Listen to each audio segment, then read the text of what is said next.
Hello, beautiful people. Welcome to the Mom on the Verge podcast, where I aim to help you improve your sense of joy, purpose, and meaning in this life. We will talk about a lot of different ways we can do this, but ultimately, we'll be working toward finding our way back home to ourselves and remembering that even in the most challenging times, peace is only a breath away. I am your host, Katie Farinas, a mom, nurse, and yogi on a mission to improve mental health and build community in our world.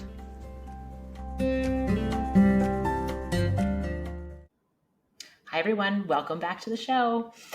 Before I introduce my guest this week, I just wanted to take a minute to say thank you to all of you who are listening to the show and who are sharing it with your friends and family if you think it's helpful to them. I can't tell you how much I appreciate your support and how much I applaud you for taking the time, which I know is limited in your busy lives, to do something to help improve your life and make your life better and to heal yourself. Never underestimate the power of that and the gift it is to yourself, your people in your life that you're close to, in the world. So I just want to thank you again for your support and applaud you for your efforts. So with that being said, this week I have a very special guest on whose story is both heartbreaking and inspiring. Her name is Suzanne Andora Barron, and she lost her son to leukemia at the age of 9. And she tells her story on the show. You'll hear her journey with her son. But what she has chosen to do from her space of grief is to create healing for others. And so her son's name was Christopher, and he died of leukemia at the age of 9. And she started a foundation for him. He was really into comic books and superheroes. And she created a foundation that offers comic book creation workshops to underserved kids. And to date, the foundation has helped more than 1,200 children discover the power of their imagination. Suzanne also became a yoga instructor, a meditation coach, and a certified Jin Shin Jyutsu practitioner, which I was unfamiliar with, but it's an ancient Japanese healing modality that I would love to learn more about. I could have kept Suzanne on much longer, having a deeper discussion about that. But she decided to do each of these things as part of her own healing journey from the loss of her son. And now she is an adjunct professor of yoga at Bergen Community College in northern New Jersey. And she teaches both high school and college students yoga for stress management. She also is finishing up a memoir called Finding Joy in the Midst of Hard, and recently launched a podcast called Finding Joy in the Hard, where she interviews people who have also undergone really heart-wrenching tragedies and challenges and have come out the other side.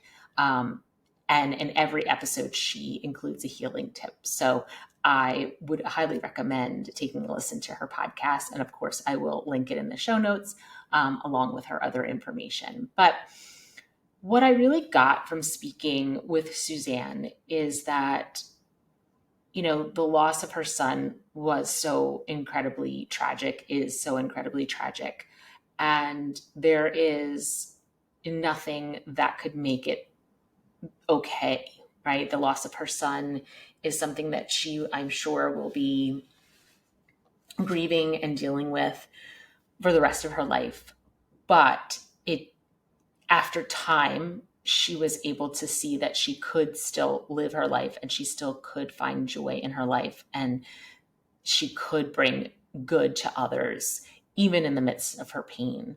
And I think that's a really beautiful message. So I hope you enjoy this episode. I will come in at the end just to reinforce a few concepts that I really think were important to the conversation, and give you a mindfulness exercise. Okay. Enjoy, everyone. Thank you so much. All right. Hi, Suzanne. Welcome to Mom on the Verge. Hi, Katie. Thank you so much for having me.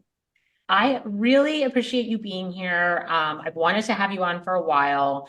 You have a story that I think that our listeners just really need to hear. And I'm excited for you to share it with them. The show is about a lot of different things, but it's a big part of it is about making meaning in life, and particularly making meaning out of the really challenging things that happen to us in our lives. So if you would share your story, I would love for our audience to hear it. Sure. Should I talk about where I am now, or do you want me to go back to what precipitated all of it? Why don't you let everybody know what you're doing now, and then how you came to do what you're doing now. Okay, great. So right now I wear many hats. I am a yoga instructor, meditation coach, and a certified Jin Shin Jyutsu practitioner. That is, it's an ancient Japanese healing modality in which we use placement of our hands. There's two ways to practice it. One, as I would work on someone, literally my hands on your body. But what I teach frequently is self-help. So I teach you, like, if you have a headache, where do you place your hands on your body to help relieve a headache? How do you release stress? How do you release stomach aches? Breath work and light touch. So I do a lot of that. I currently teach, I've been teaching yoga for about 12 years. I've been teaching Jin Shin self-help for about 8. But right now I teach at my local community college. And I love it. I've been teaching there for 5 years, and I have college students and high school students. And I teach high school, junior, both of them, both sets. I teach yoga for stress management. And so that is amazing, because they're just, they might be completely apathetic when they start, but they learn so much, and they're so open to growing and to learning once they see how much it can benefit them.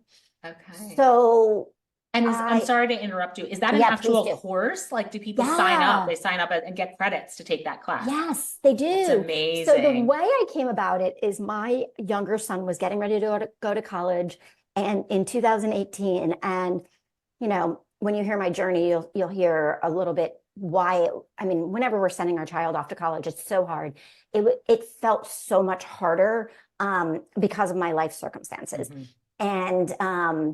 And so I really just, I don't even know. I don't even think I believed in manifestation, but I just said a prayer to God, like, just give me something between 7:30 and 10 a.m. Because, I drop him off at school. Mm-hmm. And now he's going to college, and, my mornings, like, what do you do with your mornings? Right. And then I saw this yoga teaching position at this community college. They are credited. It's a credit course. It's part of the exercise science department. Okay. And because they get a credit, I have to grade them. Like, I have to grade them in yoga. Right. Which seems very anti-yoga. Very counterintuitive, right? Yeah. So, but I just came up with these really great ideas. I did a bunch of research. And so, like, they have to do a gratitude assignment for a week or two. And then I give them questions, and they have to write reflections. They have to do a mindfulness assignment. I teach them to chant, which, you cannot imagine what we have to do in front of our families at home. Right. But, they come back and they're like, oh my gosh, I sleep so much better. I'm so much more mindful. My memory's better. I'm more relaxed. I don't get as annoyed. Yeah. It's a lot of fun. That is awesome. Yeah. I really, really enjoy it. And it's, like right now I'm reviewing a lot of their, so they just turned in their gratitude reflections. And I literally so I have a weekly newsletter that I send out, and I always ask a thought-provoking question. And then I have some Jin Shin Jyutsu teaching at the end of it. And yesterday's, I literally took it from my student, because she had written, she had said, when I'm stressing over important things, I'm taking advantage of the people. I'm taking advantage of people in my life, because my focus is so on, like, worrying about a test or worrying about the SATs, that I'm not even acknowledging the fact of all that my mom is doing for me. Okay. Yeah. And so I'm like, cool. Oh my gosh, like, it lights me up. I'm like, a 16-year-old learned that. Can you imagine if we learn that? That's amazing. That's amazing. I know. I can't. I'm like blown away. That is 16-year-old. I know. Yeah. I know. So I love what I do right now, but it was definitely a journey to get here. So I'm going to go back now. Okay. Okay. So when I have two boys, and when my oldest child was 3, his younger brother was 1, um, like ordinary parenting stuff. We were getting ready to go away for my cousin's wedding that's out of town. Christopher, my older son, woke up, like, had a cough, like sounded a little bit lower respiratory. He was sluggish. That was it. Cough, sluggish. Only ran him to the pediatrician. Wouldn't have taken him if we weren't going out of town, but took him because they needed that nebulizer prescription in case he needed, breathing treatments. Right. He's like, yeah, I hear something brewing. Just start him on start him on like albuterol, 2 times a day, whatever. Have a great trip. And then his breathing got progressively worse over the weekend, to the point where in the middle of the wedding reception, we ran him over to the ER, because like my sister looks at him and she's like, I think he's having an asthmatic attack. I'm like, he doesn't have asthma. So we took him to the local country ER, and they ran a bunch of tests, and they're like, your son's lung collapsed. Right? And how old was he at this point? 3. 3. Oh my gosh. And, of course, mom guilt, like, but, how come I didn't, all of that, right? Like, don't need to go there. Mom guilt. Yes, mom guilt. That's all you need to say. Because yes, definitely the average mom would think my 3-year-old's lung has collapsed. Right? Exactly. But we put this stuff on ourselves. Yeah. Right. Like he was like, he didn't want to walk. And we were saying like, like my husband was like, be a big boy. Like he was holding our younger son. And you're like, oh my God, the kid couldn't walk because he only had 1 lung. Yeah. So they said, we can drain it here, but there's tons of side effects. Yeah, not happening, And so we went to a bigger hospital, and the bigger hospital was like, okay, so we're thinking worst case scenario, collapsed lung. They run a slew of blood tests. They're trying to figure out why collapsed lung. We were told maybe it's an infection. But then they get the blood test results, and they're like, we think your child might have a malignancy. Like, what? Like he had a cough. He was sluggish. What are you talking about? You just saying that, I feel like I could vomit. You could vomit. I mean, I still get chills. Like I'm writing a book on it, a memoir, more about how you can find joy in the hard. But still, like it's taking me 14 years because it's so hard to write this book, to go back, right? Right. So, so it's really bad. He has I have to say that's so dumb, but but my point is okay. So we're in upstate New York. We are 7 hours from home. They say to us, okay, you have a very small window right now. If you want to go home, it needs to be today, because he's stable. But if he becomes unstable, you are going to have to start, like we'll do a bone marrow tap. That's the only way to confirm if it's leukemia. That's what they're thinking. Okay. And if we do it, you do not want your child to have to go through 2 bone marrow taps. You don't want us to do it and then them to do it, because it's very painful. Right. So, he either stays here and starts the month-long treatment, or he goes home. So we're like, home. Yeah. So it was a mercy flight, you fighting with insurance. That's a whole other story, but we got it approved, flew home, got home, went to the hospital where the kids were born, and they run all the tests, and it's worst case scenario. Like your mind goes into worst case scenario, but it is never worst case scenario, almost always, right? We usually go to the worst place, but it's never the worst place. Right. Which is like a lesson, because we really shouldn't spend time there, because it's never going to be that. Even though you're hearing this, but do not think it's going to be that, because this is rare. Right. Yes. Statistically, it's very unlikely for it to be worst case scenario. Right. Exactly. Yeah. So he has leukemia. He's 3 years old. Worst thing ever, right? We do find out a couple of things. We find out that you can get into remission within 28 days.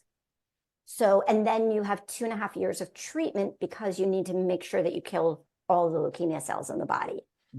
And so we also find out he's low risk. There's medium, regular risk, high, and low. He's low, which means he needs less chemo. Great, right? He has a fairly easy treatment we're told, like, you're still giving your child chemo, you're still giving your child chemo pills. To you, it doesn't feel easy, even though it's considered easy. But a few things, like, he never had to go. So there were 2 arms of study, and one, all your treatment was outpatient, and one was all your treatment was in the hospital. And I didn't feel like it at the time, but lucky enough, he was outpatient.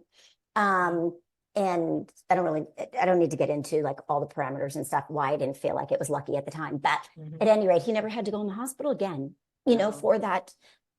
He had treatment. We'd be home with his brother and his dad at night. That was huge. Yeah. And that really shifted. Like, so I had an anxiety disorder. I was diagnosed with it when the boys were babies. I definitely had OCD, though. Like, OCD is like we could say, oh, we're so OCD, but we're not OCD. Like, you know what I mean? Yes, I have a daughter with OCD, so I'm very and you don't like to talk about it because it's like, right? But whatever. And so then, but now I have a child who has cancer, right? And well, for a month, and then he was in remission, and I'd said, like, he's on treatment for leukemia. Right. And that just sent me, like, I can't even tell you where it sent me, but you can just imagine. And so I have this terrible, like, how do I pull it together so I can be a good mom? And 2 things I did. One was, like, we didn't know what tomorrow was going to bring. And I say it like that because I didn't think he was going to die. I really didn't think he was going to die. Tomorrow he might have a fever. And because he had something called a portocatheter in his chest, where he received the chemo, if you get a temperature, a fever of 100.5 or higher, you have to go to the ER to make sure it's not something serious. So tomorrow might mean we're going to the ER because he spiked a fever. So I came up with the idea, we have to do one fun thing a day, because I wanted their childhood to be about fun and not treatment. And so, like, I had anxiety. I had this offshoot of anxiety, but, like, your love for your kid is greater than any fear you have. And so, and I had huge faith in God. So I believed, like, I would pray for strength, and I would pray for ease and all of that, and healing, of course, for my son. But we would do, like, I felt like one fun thing a day was medicine. And so that helped me, like, if I could focus on that, and, like, giving them good food and things like that. And then I also started a gratitude journal. And someone at the clinic said to me, you're finding gratitude that your child is fighting leukemia. And I was like, no. I said, there's a friend of mine said this, whose child was going through the same thing. And she said, the treatment period is really long, but there's going to be things during this 2.5 years that are going to be really great. And if we only focus on the pain and the stuff that's not working, we're going to miss out. So I started a gratitude journal with her, and it was like, then you look for the positive. So it was huge. And that really shifted. And I go back to then because it changed me as a mom. Yes, I still worried. And yes, and I did eventually go on anti-anxiety medicine, and it was huge for me. It made me a much better mom. Like, I didn't, just evened me out. And he did so great on treatment. And, like, he had so much energy, all that you hear about chemo. Like, I was like, I said to them, I don't get it. Like, he has tons of energy. And like, he's a kid. Kids are different. Right. So everything was good. And, and then he was done with treatment, and he was, life was so good. Like, we appreciated everything. And, my younger sister, I have 4 siblings, and the youngest would say, hang out with the Barrons. They just love life. And like, we all were in Bermuda, and everybody was like getting ready to go to the airport. And we're like still having lunch because we were at the ocean later, and probably drove my husband crazy, but I was like, no, we're enjoying the moment, Yes. And, but then when he was in 2nd grade, he started getting fevers. And, but by this time I'm thinking normal childhood illness, because he had strep, and, like, he had pneumonia, and, these things go around school. Like, it's not, he wasn't different than any other kid. So I and every time I was like, do you think it's that? No, they weren't dismissive of me. I'm saying that, but they were just like, oh, it's a normal childhood illness. Don't worry. But then in January of 2006,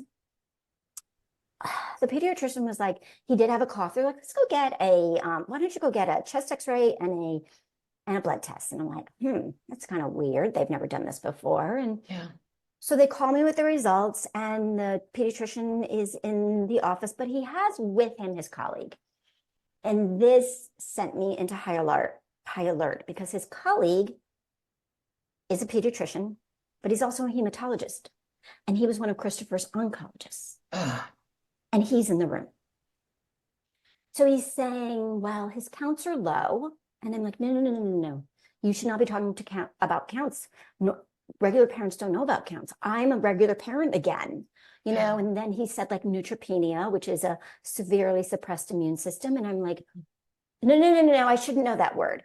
So of course I'm I'm flipping out. And I call my husband and I'm like flipping out. And he's like, well, did they say it was leukemia? I'm like, no. They said they didn't find anything. He's like, well, then why are you flipping out? Because they checked. Why did they check? Yeah. So it was ruled viral. Thank God. You know, and then he had another fever in February, ruled viral. Another one in March, viral. Day after Easter. Actually, we're at Mass on Easter Sunday, and he leans over and he says, Mom, I feel hot. And I think I bit the inside of my cheek so hard it bled. We took him to the clinic. They're like, okay, we got to do a bone marrow tap because we got to rule out leukemia. But we don't think it's that. We think it's something else. It's that. So now he has relapsed leukemia. And it's as bad as it was the first time. It's worse because treatment is harder and it's harder to beat relapse.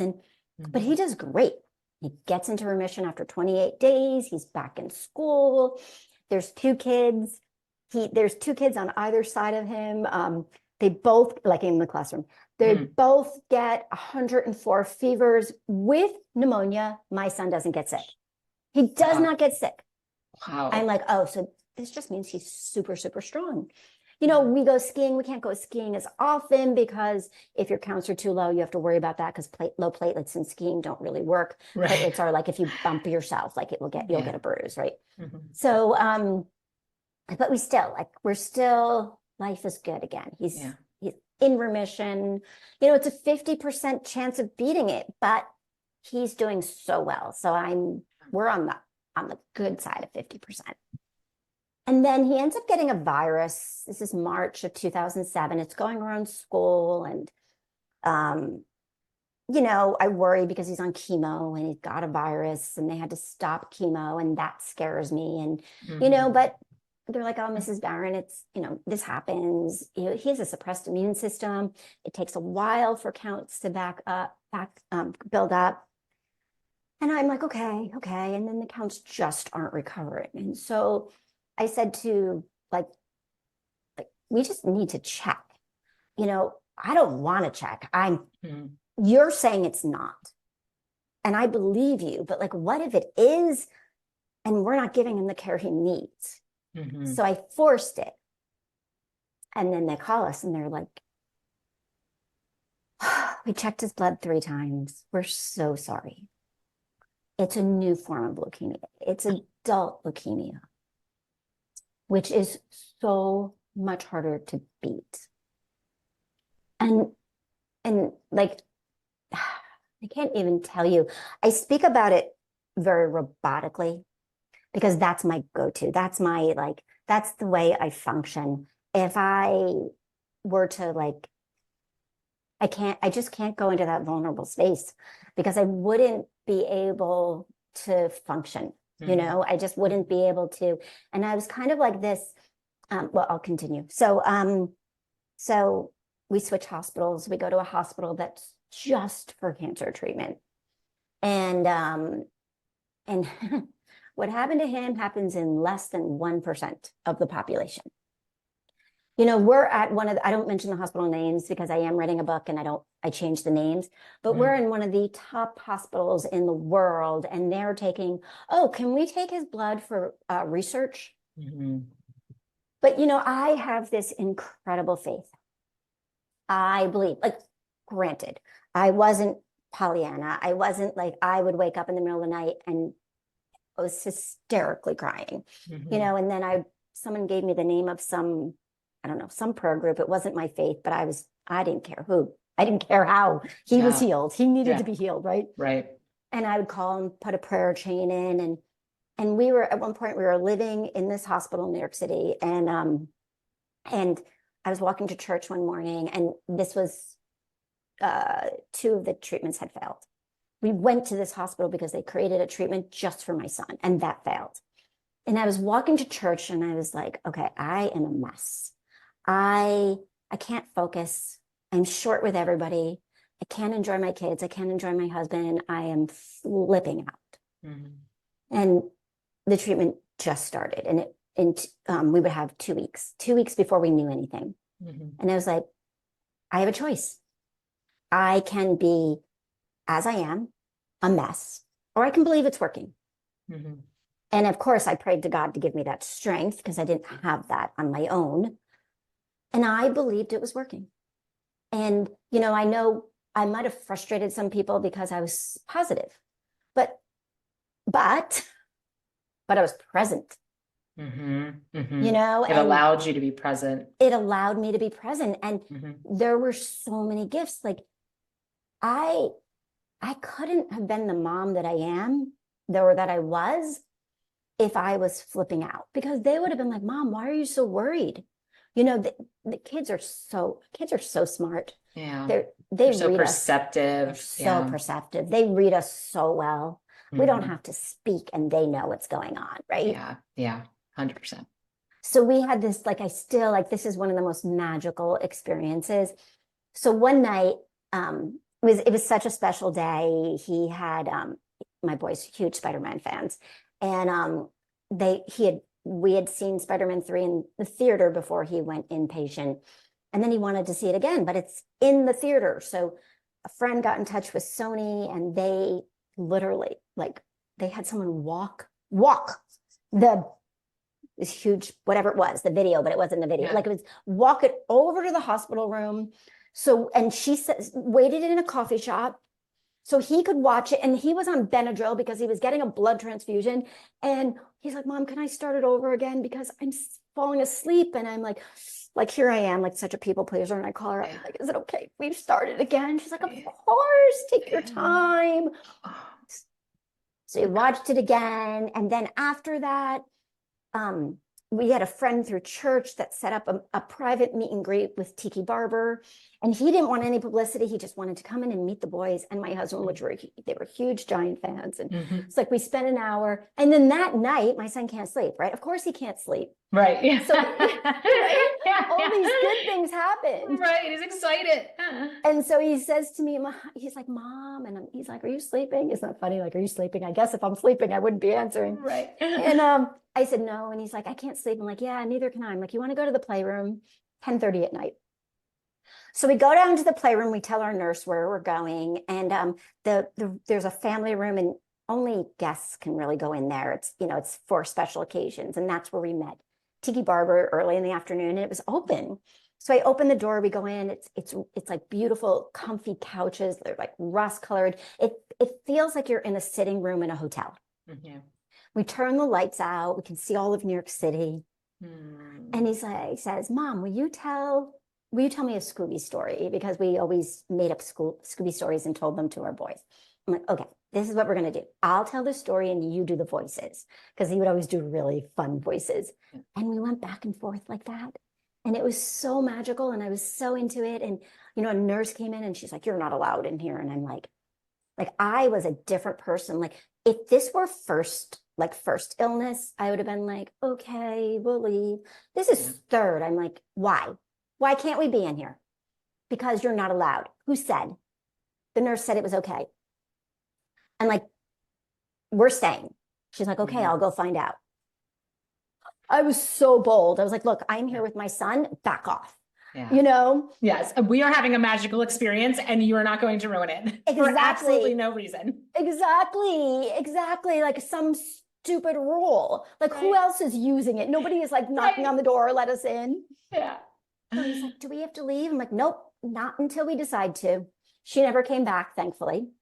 And we just finished. And it was like I was given the gift to be present. Mm. You know, and then like I went home and I'd spend time with my other son. And, you know, for sure, it was super, super hard being separated, like parenting your children in two different locations. That was awful. Yeah. You know, but I could be really present to my younger son when we were home, you know, and it was like such a gift. You know, so like people might have called me really super positive, but I think if you have the gift of being able to be present in the moment, because he passed. So that was, when was that? That was July 3rd. So this whole experience, Tiki Barber, Spider-Man, the magical evening, July 3rd. He died 20 days later. I was destroyed. I wasn't we were destroyed. My whole family was destroyed. My faith was destroyed. I trusted God to save him. Like I was yelling and screaming at him and using words that people wouldn't want to know that I was shouting at God. Like one of the women from my church was like, at least you're still talking to him. I couldn't function. I didn't want to live. I didn't know how to live. I didn't know how to parent. I didn't know how to, I attended a support group through Gilda's Club, and it was for parents and kids. And there was a support group for parents. It was actually for anyone, for any family member. And then there was the Noogie Land for the children, you know, and we would go there. And I called one of the moms who recently lost her husband young. She was in her early 40s. And I said to her, like, how do you do it? And she said, you have to get used to them not being in your life. I'm like, yeah, but he lives in my house. He's 9, you know, and I don't like loss of any age child is terrible, but thankfully I don't have that experience, you know. I don't mean, you know what I'm saying? Right. I did. My experience is my experience. Others is others' experience. I was a mess for so long.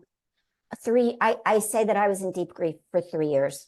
I'm a big journaler. I'm a writer. I'm a big journaler. So I write almost every day, letters to my son, my feelings, what I did that day, all of that.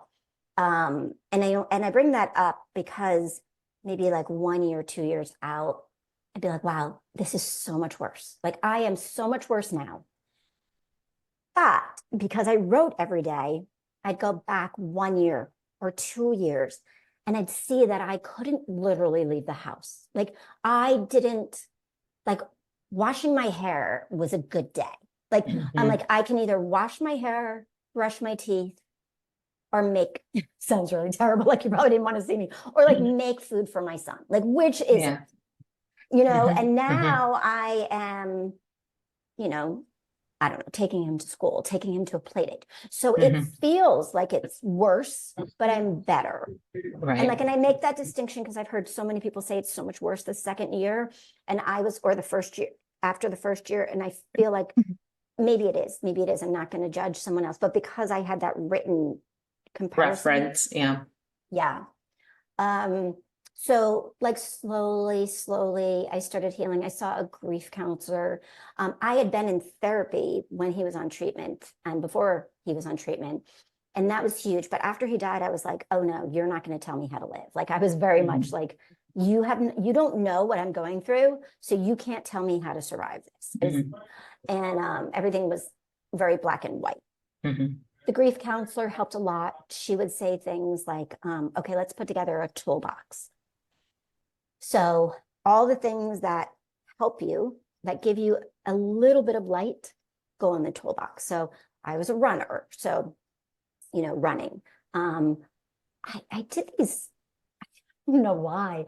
I signed up. So my younger son goes back to school in September. Christopher passes in January. And I'm like, oh my God, what am I going to do? My son's back in school. He actually before that, we sent him back to summer camp, which I was not keen on, but my husband was really, my husband was so great through all of this. I mean, he was suffering equally, but differently because we grieve differently. But he was like, he has to go back to summer camp. And I was like, no, he has to be here with me. So I was very, I don't like the word selfish because I was doing whatever I could to get through. You know what I mean? Yeah. But he was like, no, he has to be around other kids. So, so that was, you know, super, everything was hard. Everything was hard. Christopher visited me. Oh my gosh. Christopher still to this day gives me so many signs, but he visited me in my dreams. And I know there was a visit. So one of the things I learned after his death, there's a difference between dreams and visits. So a visit is when there's a message, and a dream, you know, we all know dreams, but, so like he showed up, he was on the sidewalk. I was like, he had bruises on his thighs because they were giving him shots to raise his white blood count. So I looked down at his thighs. I'm like, oh my God, your thighs are clear. And then I grabbed his hand because he washed his hands a lot. So he was, they were chapped. Like, your hands are fine. And I reached for his hand. I'm like, we got to go tell Ryan you're back. And his younger brother. And he didn't move. And I looked at him and I'm like, you're not staying, are you?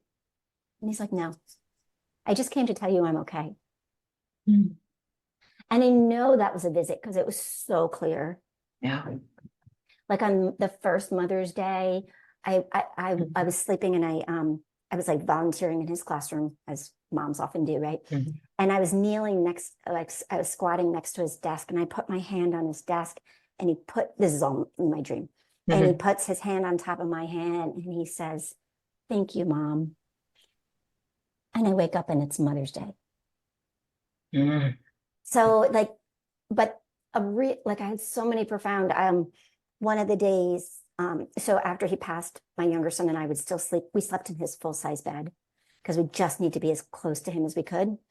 And so one morning I woke up and I cried every morning.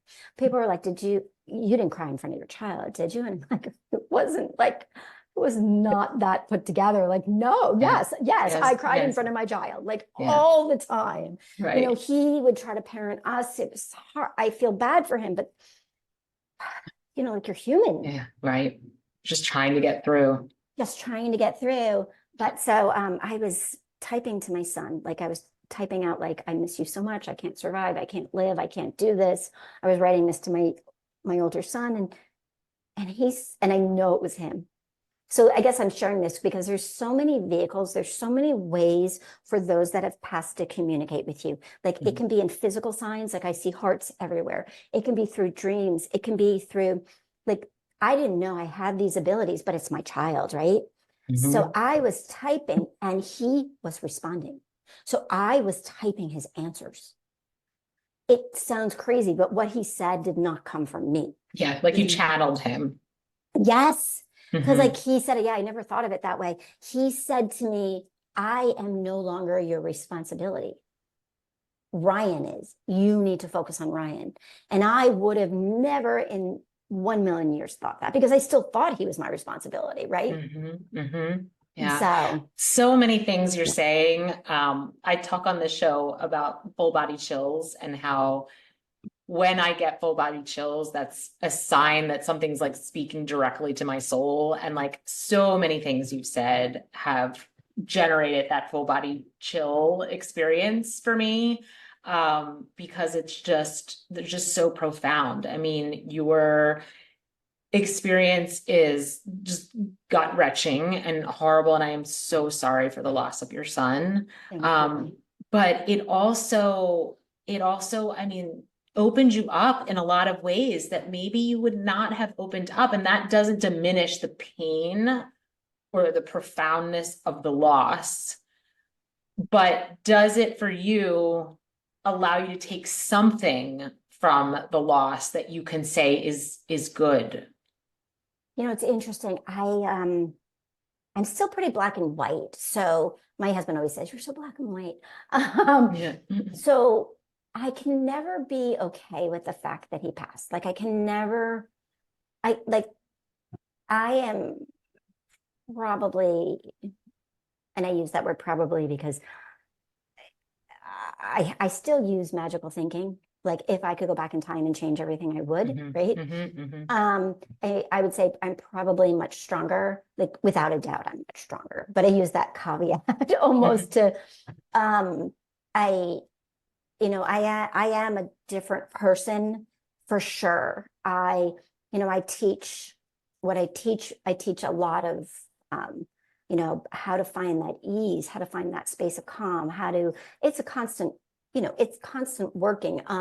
It's a constant practice is what I meant to say. Mm-hmm.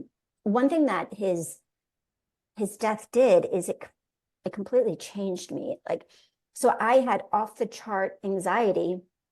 I stopped my medicine after he died. And I know that sounds counterintuitive, but I was like, oh, I don't need this anymore. And I didn't do it under the guide of I mean, I am so like something goes wrong, I call a doctor. You know what I mean? But Right. I didn't do it under the guide of a doctor. I was just like, I don't need this anymore. Worst things ever happened. I don't need this anymore. And but I still have anxiety. So there's certain things I have to do in the morning. Like I have a meditation practice that I have to do, and I have different kinds of practices, but I don't have that, maybe I have touches of OCD, but not like it was before. I don't have that off the charts anxiety. I know how to get into easier and earlier in the process. Yeah. I see more. I see, in answer to your question, I can't use the word good because I think mom guilt comes into it, I can say this is good. I remember years ago thinking like I'm in a good place. I remember I was in some group and I remember doing a video and sending it to them and saying, life is good. Like life is good. And the first time I said that, I was like, wow. I'm saying that without expecting the other shoe to drop or without saying like, oh my gosh, if I say life is good, that means something bad's going to happen. But that's like an OCD way of thinking. Like if I do this, that's going to prevent, you know what I mean? And sometimes I'll just be like, oh, that's OCD. Okay, I don't have to think like that. That's just the way my mind goes. I don't need to get stuck in that trap, Right. I don't know if I'm answering your question. I'm giving a lot of answers. Yeah. To me, it sounds like, I totally understand that you could never be okay with the loss of your son, that you will never get to a place that you could say, that's okay that happened. No, like that's never okay that happened. Right. Right. So I want to be real clear about that. But it does sound like it happened, right? That's the facts of the situation is it happened and no one could have prevented it from happening. Yes. But out of it grew certain pieces of you that maybe wouldn't have grown and expanded because you had this experience. Yes. It's interesting. I was talking to one of my very dear friends this morning, and we're very similar, and we were very similar when we met each other in our 20s. We had completely different upbringings. And often when I speak now, and she never said this to me when we were friends in our 20s, but often when I speak now, her dad was really profound, and he would say all these yogi things, and he was a depression parent. Her parents were a lot older than mine. And she's like, you sound just like my dad. The way you speak, you're so profound. And I'm like, when Christopher first died, I remember saying, like, I feel like an 80-year-old with all this wisdom, and I'm only 42. Like I have too much wisdom, but I think it cracked me open and it changed me profoundly. And so for Christopher's graduation, he gave me a message. So I was invited. A lot of things were done in our town to keep Christopher's memory alive and present on his year.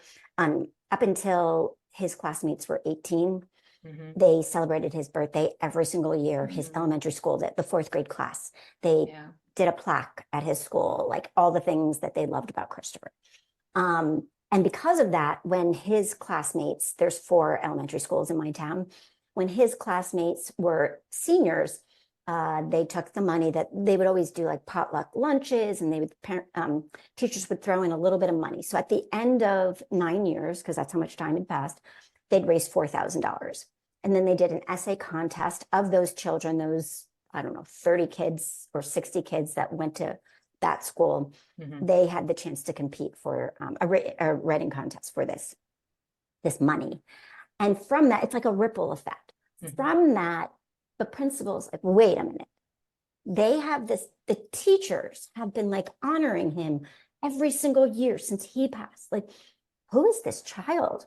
And his friends, he has like 4 best friends, and they still talk about him. And so like he pulled me aside after the award celebration at the high school and said, I want to invite you to graduation. And I'm like, okay, yes. And then inside I'm thinking, absolutely not. Like, no way am I going to watch his friends graduate. Like, thank you. You are so kind, but are you insane? Like, yes, yes, yes. Did you think about that? Yes. And so then like he interviewed his 3 of his best friends and me to find like, who is this? You know, like I gave him the talk that I spoke about at my, whatever I said at the funeral and all of that. And so we're at graduation. Okay, so I go through the process, right? I talk to my Jin Shin Jyutsu practitioner because I'm getting sessions too. And I'm like, I'm just going to go. I'm going to muscle through it and I'm just going to show up. She's like, no. She's like, you can feel what you have to feel. Mm-hmm. You know, you need to feel all of that. If you muscle through it, you're going to show up there and you're going to regret it. Mm-hmm. You're going to hate being there. Or she didn't actually, she was so wise, she didn't tell me how I'd feel. She's like, you need to feel what you're going to feel. Mm-hmm. So I guess I had about 3 weeks before graduation and I felt I was in absolutely not. Like, this is not happening. But because I felt the feelings, I went on to the next part, which was, why did he invite me? What if I did go? You know, and then it just kept cycling through and I thought, maybe I will go. And then I talked to my husband and my husband was like, absolutely not. And my son is 16 now. You know, he was 7 when his brother died. And he's like, no, I'd be bored. You know, no. Yeah, right. And so I asked my sister, my older sister, and my niece, who happens to be my goddaughter, and they're like, yeah, we'll come. So we're in the audience and the students are walking in single file. It's a double file. And I am like, oh God, what am I doing here? And so I practice, I've mentioned Jin Shin Jyutsu a few times. And so literally what it is, I primarily teach self-help. And so what it is we can calm different emotions holding our fingers, but also holding different places on our body. So the holding, and it's all light touch. So holding the thumb calms worry. The index finger calms fear. The middle finger calms anger. Surprise, surprise, right? Ring finger calms sadness and grief. And the pinky is many things. So it's like if we're trying to be something we're not, it helps with confidence. It helps with if we're pretending. So like going, maybe like we're pretending we're okay, you know, when we're not. So the kids are walking in and all of a sudden I just reach for my pinky. I don't know why, but I've been practicing this for a while. I reach for my pinky and I hear my son say to me, I hear Christopher say to me, Mom, I'm not meant to be here. And I'm like, oh my God. Like, it's okay. I'm not meant to be here. And I'm like, oh, okay. You know, and he just helped me so much in that moment. Yeah. Because like, okay, I can be here. Like, because I still don't know why I'm here, but I'm here, right? You know, and we're in the front seat. We're in the front row. And of course, it's the coveted front row. You know, everybody, the people pay thousands of dollars. The woman behind me was like, did you pay for those seats? And I was like, I live in a really small town. So I was like, how do you, okay, no judgment there. But like, I was like, I was like, yeah, the highest price possible. But I just let my sister explain because I couldn't go there. Like I just couldn't get wrapped up in that. And so they come in, the I said to the principal, I will show up, but I'm leaving right after your speech. And I don't know what he's going to talk about. I have no idea. Yeah.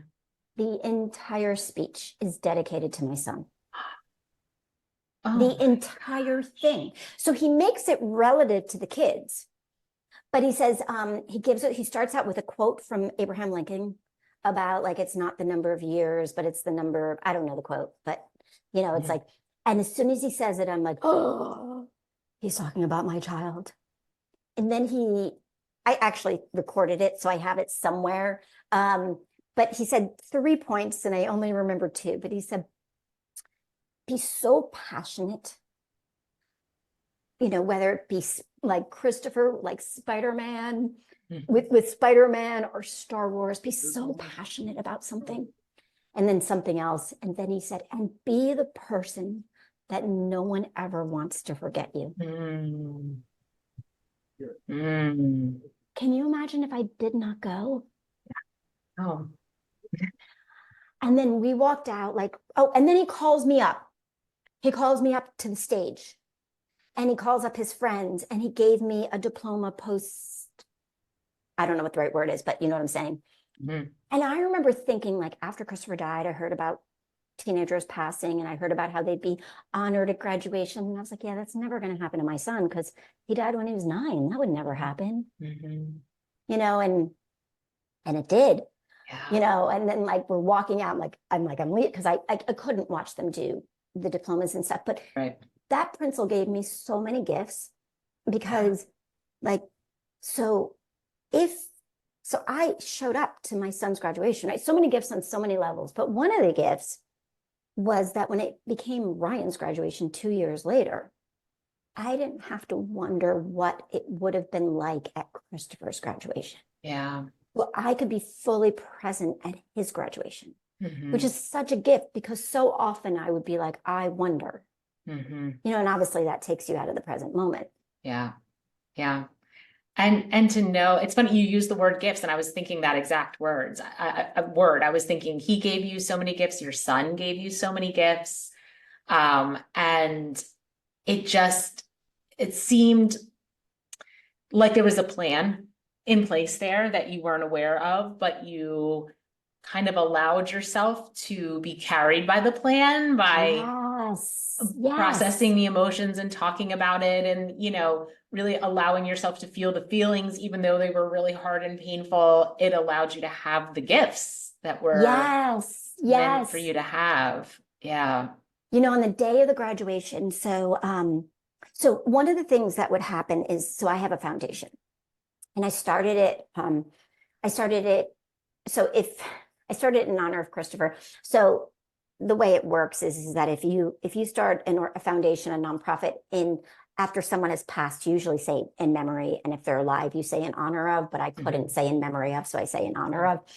But anyway, I started a foundation. I couldn't do anything in the cancer realm. I just couldn't. So he used to love to create his own comics and sell them on the front lawn.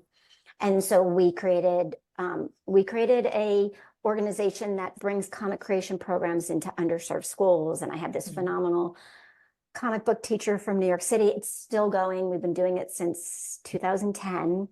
And so what's really cool about that is that it gave his friends like something tangible to interact with.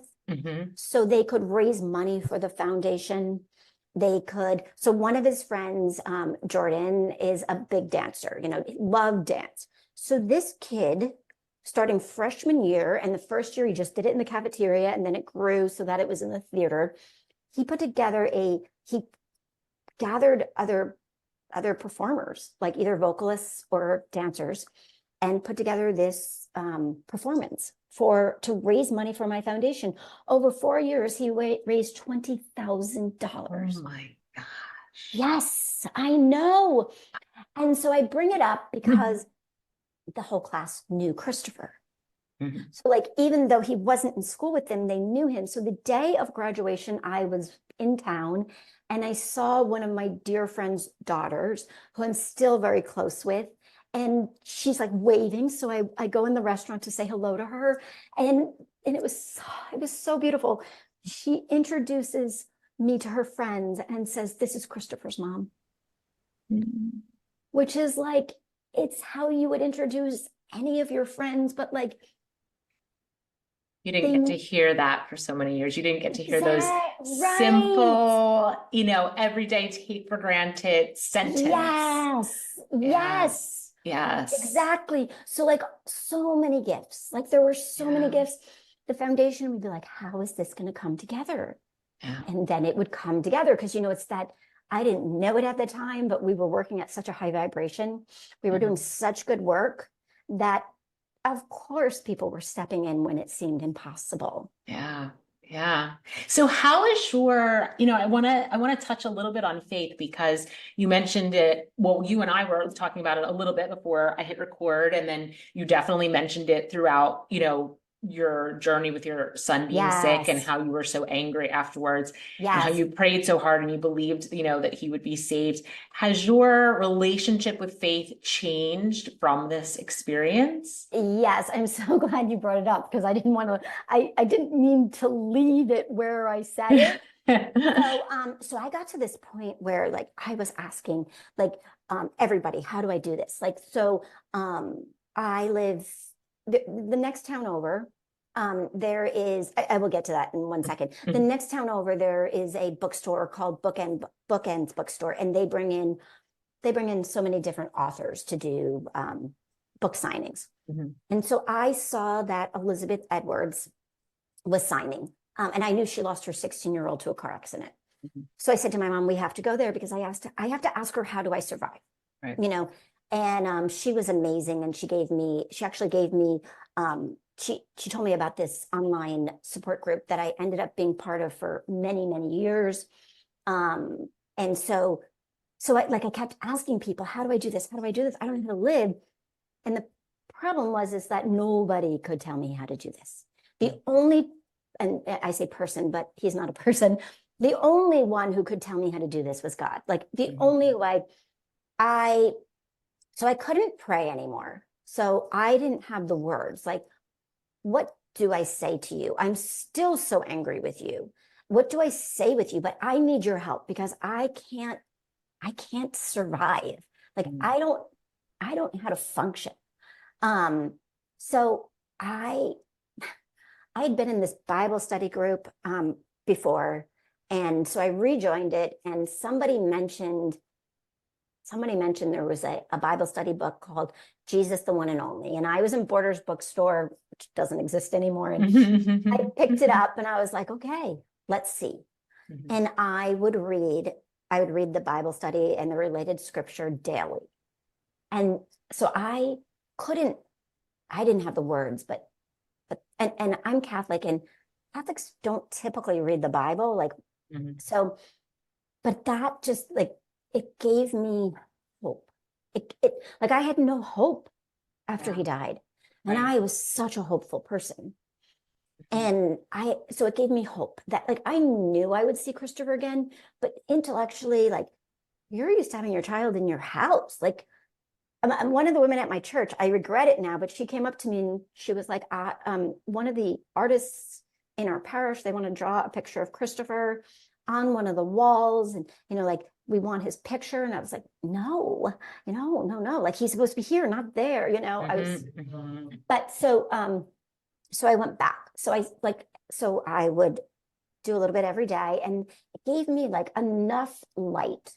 Like I couldn't stand sunny days. I hated sunny days because it was so opposite to how I was feeling. Like I liked cloudy days because, and now I'm like, I'm not that person anymore, but sunny was too harsh because I didn't feel it.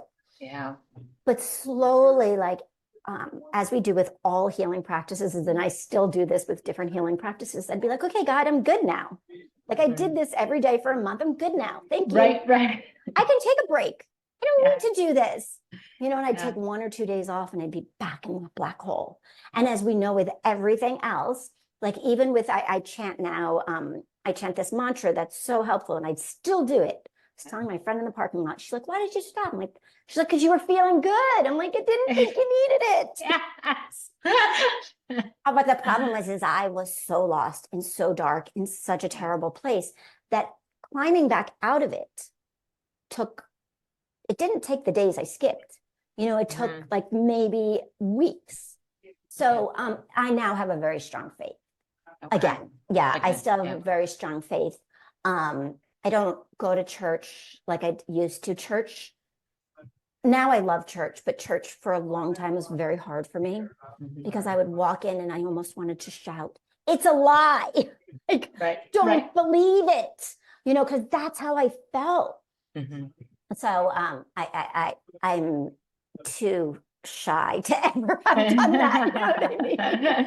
But like, so I do have a strong faith, and excuse me, but I did have to, it was a lot of, that taking me back there. Because I guess I asked the question because when I was raised Catholic as well. And it is not a religion that has ever worked for me. So I don't currently practice Catholicism, but I used to pray a lot, and actually went through a period of time where I didn't pray as much. And now I'm re-entering doing a lot more praying, but I used to pray in hopes that I would receive what I was praying for, which is, of course, that's why we pray, right? We pray because we want the things that we want. And we think God has the power to give us the things that we want. And then if we don't get the things that we want, we can become very angry. Yes. Because we have been faithful and we prayed and we didn't get the thing that we wanted. And reconciling that just because you pray for something doesn't mean you're going to receive it. And then trying to understand why you didn't receive it is especially such a big thing, like the loss of your son. Yes. How did you reconcile all that for yourself? It's a really good question. So I came to learn that God gives us strength to get through what we need to get through, but doesn't necessarily, actually, I'm not going to finish that sentence. He does give us strength to get through what we need to get through. I came to believe when I was feeling strong that Christopher was cured, just not the way I wanted it. He was healed in heaven and not on earth. Yeah. And something I used to say, and let me see if I can remember it. I used to say, he didn't need to be healed. He needed to be cured, because he was already perfect as he was. And then I'm not saying it like all our children are perfect. Yes, they are. But he already had a really strong, he had a strong faith and a very close relationship to God. So my 5-year-old taught me who the Holy Spirit was. So, and why I guess I had very open conversations with my children, but one day he came home from CCD, and then we were talking, and I said, okay, I don't know why I said this to him, but I did. I said, okay, I get Jesus, like the Trinity we were talking about. I said, I get Jesus and I get God. I just don't understand the Holy Spirit. And he said to me, oh, mommy, the Holy Spirit is just how God comes to us. I'm like, oh, my 5-year-old teaches me that. Yeah. Because they're closer to source. Because they are. I know. And, we were driving in the car one time, and this is after second cancer. He's relapsed. He's in remission, but he's in the booster seat or whatever, the back seat behind me. And he says, Mom, wouldn't it be great if Jesus came to our house for a visit? And I'm thinking, I have a few choice words for him, for sure. But because I was driving, I was blessed with patience, and hesitation. And instead of giving my 2 cents, I said, oh, yeah, it would be, what would you talk to him about? And he's like, I don't know. And just spend some time and get to know him. So like in our faith, we believe the most important thing is to have a relationship with Christ. Yeah. And I'm like, oh, he already had it, Yeah. That's amazing. I know you're like, 1 minute you're saying something so profound like that, and the next minute you're putting a crayon up your nose. Like what? Yes. What has happened? These two, I don't understand. I know. I think it's like they have to remind us that they're human, but they are. They are truth sayers. They are truth sayers, 100%, and they're such teachers. So that's beautiful. That's beautiful. When you were talking, and I want to be mindful of our time here, Yeah. we have just a few minutes, but when you were talking, I actually wrote down a couple of things that really stood out to me that you were saying during your story that I would love to highlight because I think anyone who's going through anything really difficult, these things could be helpful to them. Okay. And so you mentioned presence, how being real, you had these periods where you were just super uber present, and what a gift that was. And how you actually had magical experiences by being super present. Yes. So I think I'm just so grateful for you that you had those experiences, because when you are that present like that, like so present, those are the experiences that burn into your brain. You do not forget them. You can just recall them with such vivid detail and all of the emotion that went along with it. Yes. And you have that beautiful gift to carry with you forever. Yes. Yes. Yeah. And the fact that I had anxiety, which took me out of the present moment, but because, yeah, I just, I think kids do that too. I think kids, they're so magical, especially when they're little, right? And they're so cute, and they just put you in awe. And Yeah, they do. and I was so fortunate to be given that space of, it wasn't to say I didn't have fear. Of course I had fear. We were dealing with terrible stuff, but I did have the gift of the present moment. Yeah. And, presence, we can all shoot for the ideal of living in the present moment, every single moment, but that's a really high bar set and a constant challenge.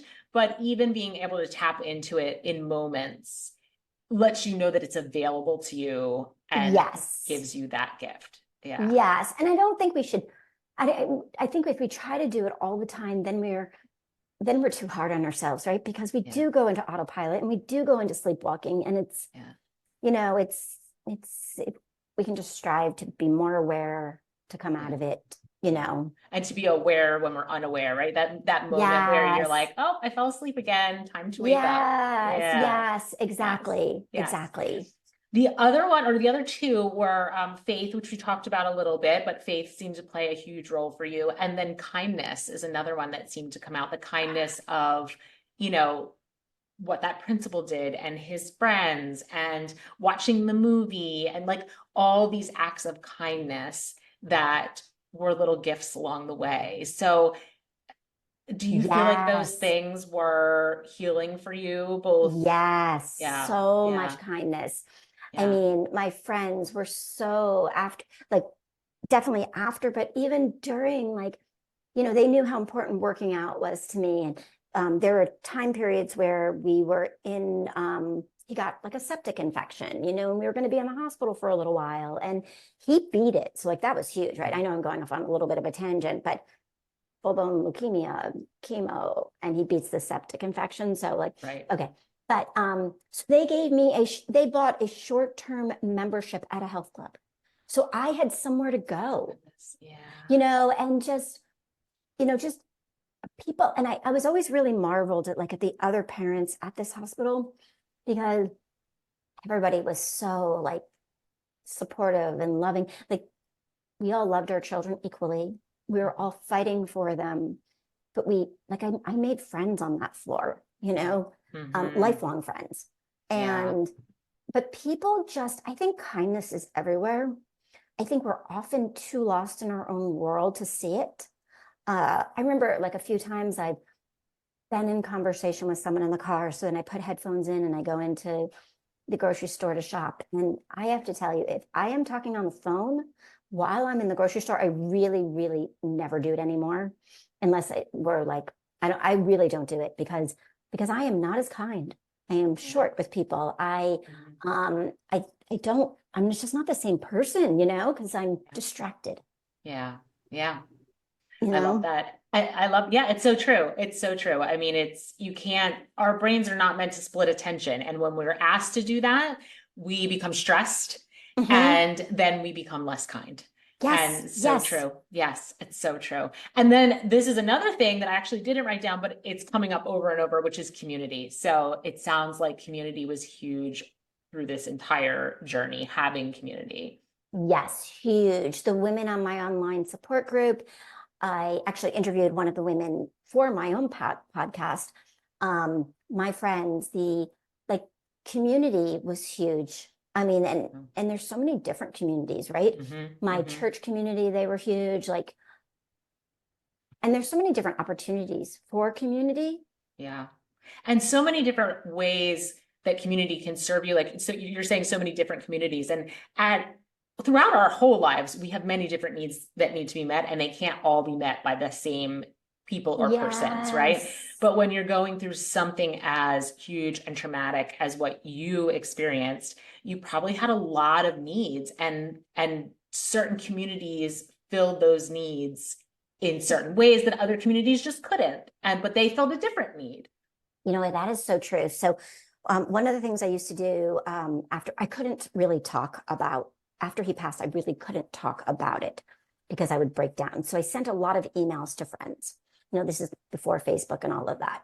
So I would send out emails of how I felt, like gut-wrenching emails. And there were profound things in there too, but I would send it out to my friends, my church groups, my siblings, and my friends and my church people. They always had like a profound response or just right. And my siblings would write back, "Thank you for sharing." And I was like, I just poured my heart out, and all you have is "thank you for sharing." But I was looking for them to fill something that they couldn't. Like they were grieving too, right? Yeah. They were distraught. You know, and I always say distraught versus destroyed. Like they were distraught. But I wanted them to be just like my friends. But my friends had they were distraught as well, but they had that a little bit of distance. And the only reason I bring it up is we all have different gifts. And often we want X gift and we want everyone to fill X gift. And certain people just can't fill that gift. Right. And then, and especially if they're a sibling or a family member, we get annoyed with them. Like, why can't you do what I need? But they'll do something else. Like my older sister came to my house and like she saw like a pile of bills on the counter and she's like, "Can I pay those for you?" I'm like, "Yes." So I handed her my checkbook and she wrote them out, put stamps on and put them in the mail. Like, so everybody has a different gift and we can begin to see those different gifts. We will be so much like, we'll feel that light more versus feeling the frustration. Because we're expecting someone to be something they're not. Yes. And now instead of feeling that frustration or anger or resentment, you're actually feeling grateful, right? You're feeling grateful. Maybe she was the one who said, "Thank you for sharing," but she also came over and paid your bills, right? Yes, exactly. And you know, my her youngest is close to my boys' ages. You know, and I felt so comfortable with her. I would take my boys and leave them for sleepovers at her house. And she was like one of the very few people that I trusted to give him chemo. Because like the first time around, he had daily chemo pills. And I didn't want just any, you know, I was very particular about who gave it to him, but I trusted her implicitly. Yeah. But when I was in deep grief, I forgot that, right? Yeah. We get blinders on in deep grief. We do. It's part of the process. Yeah. We do. All right. So one last question, which is you mentioned you teach yoga, meditation, which I'll have to have you back on and tell me exactly what Jin Jitsu is, because I actually, Jin Shin Jyutsu. Jin Shin Jyutsu. So think of gin that you drink, shin bone, and then Okay. It sounds kind of in the vein of Reiki to me, but I would love to know more about it. It's more targeted. More targeted. Okay. So all of this that you've done, you know, becoming a yoga practitioner and the meditation and the Jin Shin Jyutsu. You got it. Thank you for the references. That helps a lot. Is that a result of everything that you went through, or would you have taken that path anyway? No. Okay. Great question. They're all part of my healing journey. Okay. Yeah. It was all part of building me back up, for sure. There were things that I did that I don't know who I'd be. Like yoga gave me so much, like I could move my body, you know, like grief, as we know, since you're a yoga instructor, I say it that way. We know that grief gets caught in the lungs, right? So moving the body was really important. Meditation was really important. Meditation and prayer. And then Jin Shin Jyutsu. I had food allergies, but they got so much worse after Christopher passed, and food intolerances, allergies, and like if I ate out, I would have like a panic attack that I was choking. So I was taking a lot of liquid Benadryl. You take liquid Benadryl, you're not doing much later. You're sleeping. Right. Yeah. But then I learned this 4-step flow that you could do to help with food allergies. So I would do it on my own body, and then like the itchiness would go away, and it was so empowering. It's in addition to, it supports modern medicine. I would never say don't take your EpiPen, but it helped me. Yeah, absolutely. And these are ancient modalities. They have thousands of years of practice and wisdom behind them. They do work. Yes. Exactly. And yes, no one's saying get rid of modern medicine, but correct. These are healing modalities that I would encourage anyone to investigate on their own and see how they work for you, and see how you can incorporate them, into your life. So I would also just say, like, out of this then came this journey for you of healing, of these practices that you are now giving as a gift to all of the people that you teach, which is really beautiful. Yes, exactly. And I think because they see that I came through something so terrible, that if I can find relief and I can find ease, then they think it can work for them too. Yeah. Thank you so much for being here. This was a beautiful conversation, and I hope you feel like it honored your son. Yes, it was. Okay. I so appreciate. Thank you for letting me share about my beautiful children, I should say, and I'll send you like all my links and stuff like that. Yes, definitely. I will have everything in the show notes always, that people can contact you, work with you, find out more about you, all the things. Thank you so much, Katie. This was great. This was wonderful. Thank you, Suzanne. Bye-bye. Bye. Well, the first thing I'd like to say is a thank you to Suzanne for being willing to come onto my show and share her story. I know it must have taken a tremendous amount of courage to be able to go back and live those moments and share those moments with me and with all of you. As she was speaking, she mentioned how, she feels like she can't share the story with too much emotion, or she won't be able to hold herself together and continue to share.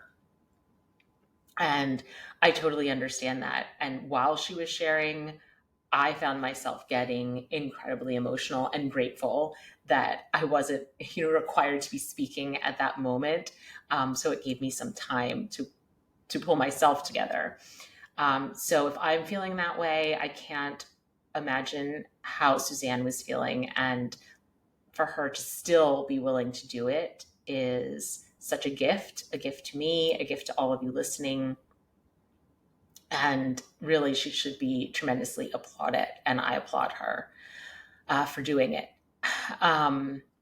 So I wanted to go back and just pull out a few things that I thought were particularly poignant about the episode and Suzanne's journey. And the first one was kindness.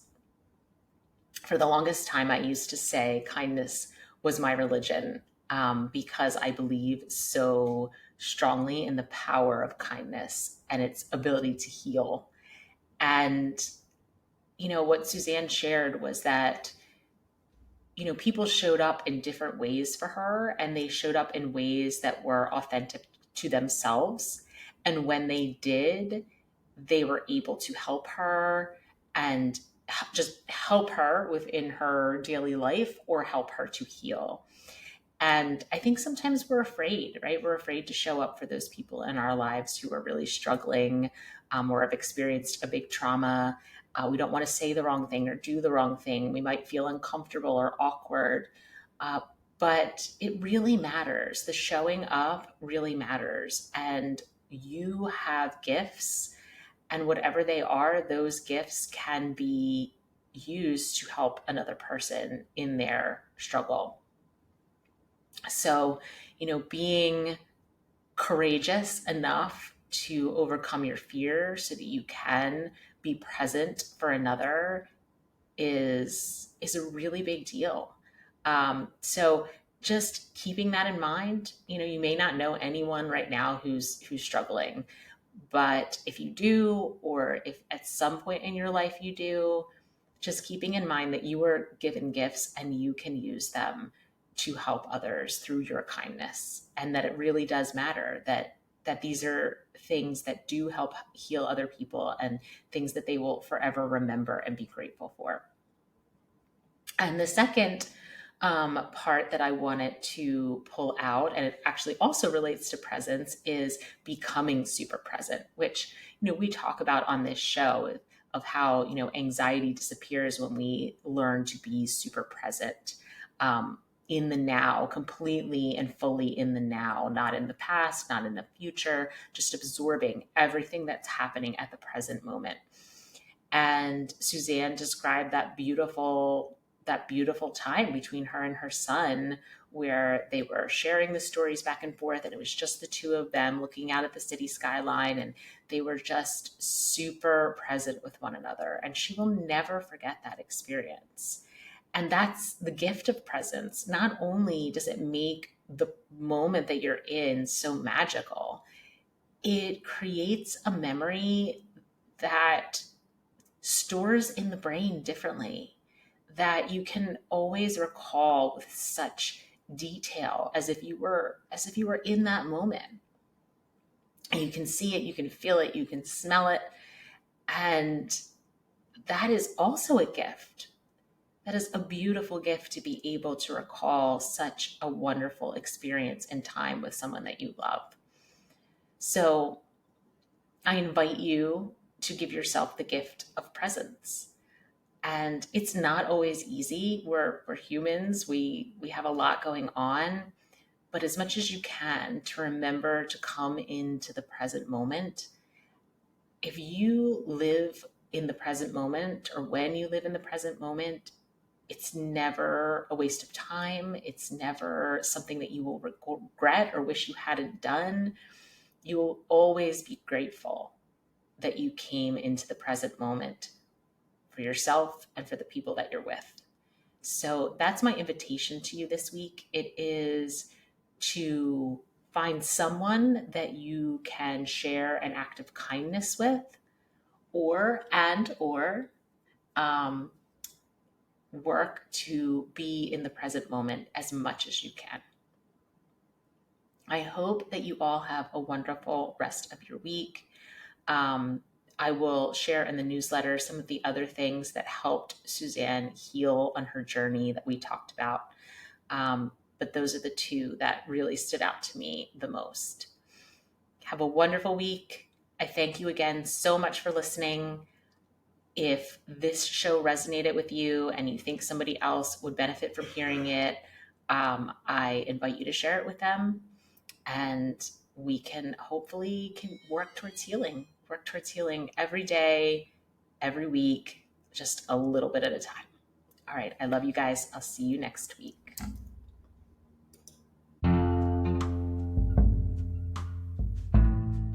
Hi, everyone.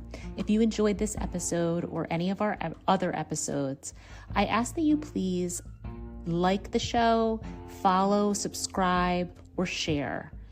The way that podcasts work is the more people that do one of those things, the more likely it is that when someone's looking for a podcast to listen to, our show will pop up for them. I started this podcast because I really see there's a great need in our world for people to feel more peace, joy, love, and acceptance in their lives. And I think we can do that when we have a greater sense of self-awareness. We could become conscious creators of our own lives.